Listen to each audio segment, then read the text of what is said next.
Brandon Miller has been downright nasty in his rookie season for my Charlotte Hornets. Like, seriously. He's been one of the few consistent bright spots on this team, and I'm going to have to eat my words and eat my pride and just say it.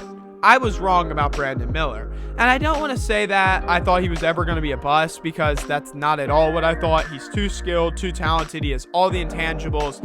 I mean, he just does not have bust written on him. But I did not think he would come out the gate playing like he has. I mean, he's averaged around 17 points a game. He's shown flashes of greatness at times. Look, I know this year has sucked. As a Hornets fan, I understand. It's been really, really bad. For all my other Hornets fans, I'm sorry. It has been a really hard year. LaMelo Ball can't stay healthy. Mark Williams can't stay healthy. I mean, we cannot have a consistent lineup where everybody plays.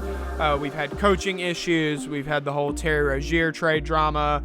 But honestly, I love what the Hornets did over the trade deadline, and I think they should continue to do it. And what they did that was so genius is that they built around LaMelo Ball and Brandon Miller. The moves they made over the deadline all revolved around making sure that these players fit with LaMelo Ball and Brandon Miller, because that's the future of this team. I don't know that I would have said that over the summer, that Brandon Miller was a part of the future, like that he was a major, major piece. But he is. He has been so, so good. I mean, seriously, he has future all-star written all over him. I can see where the comparisons are with Paul George and Kevin Durant that Brandon Miller had in college. I watched Brandon Miller all year when he was a freshman at Alabama, and I was impressed. He was a good player. But I'm always very skeptical about players that get compared to Kevin Durant, because 99% of them don't pan out. And what I am not saying here is that Brandon Miller is going to be the next Kevin Durant. No, that's not what I'm saying. But what I am saying is that he has all-star potential. He really does. He has that. He has the work ethic. He has the skill. He's been really good. I mean, he has. If you would have told me back in June that Brandon Miller would be a top 3 rookie, I'd say you're absolutely out of your mind. But right now, that list would probably be Victor Wembanyama, Chet Holmgren, and Brandon Miller, and you could change those top 2 as you wanted. But I would have said over the summer that Scoot Henderson would have been up there and Brandon Miller would not have. As for Scoot, it's been really unfortunate. He has not been able to stay on the floor.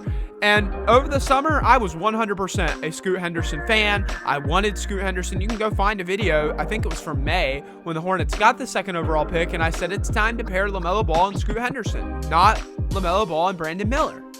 And I was actually relatively upset when the Hornets picked Brandon Miller, just because I was like, Scoot Henderson has the X factor that Brandon Miller doesn't have.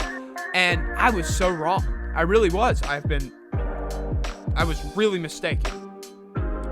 But let me say this. I will not be making that mistake moving forward. Brandon Miller is going to be a future star in this league. I'm hopping on the Brandon Miller bandwagon. I love this kid. He is growing on me by the day.